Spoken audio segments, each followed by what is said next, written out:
Today I'm going to be demonstrating how selection violates the Hardy-Weinberg equilibrium. The diploid organism that I chose to demonstrate this was trout, and the gene that I am focusing on is color, where the B allele is dominant to the O. BB results in blue trout, BO results in red trout, and OO results in orange trout. In my population, there were 450 blue trout, 325 red trout, and 375 orange. The total number of trout was 1,150. To illustrate what my population would look like, I use these beads to represent my trout.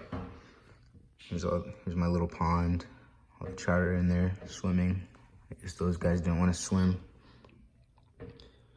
To make this mini version of my population proportional, I used 45 blue beads, 33 red beads, and 38 orange beads to kind of replicate what the bigger population would look like. To determine the genotype frequency, you just need to take the number of individuals for that genotype and divide by the total. To determine the allele frequency, you need to take the total number of the desired allele and divide by 2 times the total number of individuals.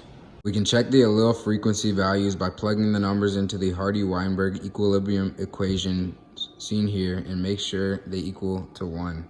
Now we introduce selection into the equation. Say a pelican comes to the pond and his favorite food is trout.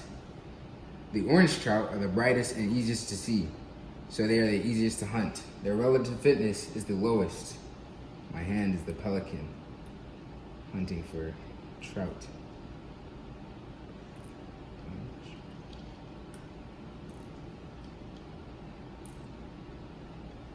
Every once in a while, the pelican finds a red trout, but usually he does not find a blue trout because they blend in with the water very well. So their relative fitness is the highest. To determine the value for the unadjusted survivors in each genotype, all we need to do is multiply the frequency by the relative fitness. And from the sum of these values, we can determine the average fitness of the population. To determine each genotype's frequency after selection, we just need to divide each of the unadjusted survivor values by the average fitness, and we get our new frequency values. Lastly, we need to determine the allele frequency values after selection. To do this, we take the frequency of the homozygous genotype of choice and add it to half of the value of the heterozygous genotype frequency. We only use half of the heterozygous value because these individuals only have one of each allele. This is an example of directional selection because fitness improves as you go towards the dominant homozygote. If this selection continues, eventually the blue trout will be the only genotype left.